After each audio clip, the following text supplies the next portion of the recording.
Hello everyone, তো অনেকদিন পর একটা রেসিপি শেয়ার করব তোমাদের সাথে। অনেকদিন এই রান্নার ভিডিওগুলো শেয়ার করা হয় না, তাই ভাবলাম একটা রান্নার ভিডিও করি। আর যখন ইলিশ মাছ চলে এসছে, তো ইলিশ মাছের একটা রেসিপি শেয়ার করা যাক।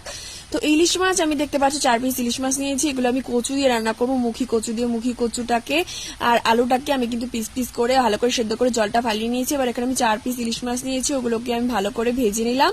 এবার ওই তেলের মধ্যে আমি জিরে, শুকনো লঙ্কা, তেজপাতা ফোড়ন দিয়ে দিয়েছি। তোমরা চাইলে এখানে কালো জিরে দিতে পারো জিরের বদলে। তার মধ্যে আমি আদা থেতো করে দিয়েছি আর কয়েকটা কাঁচা লঙ্কা ছেড়ে দিয়েছি, আর সেদ্ধ করা কচুগুলোকে ভেজে নিব।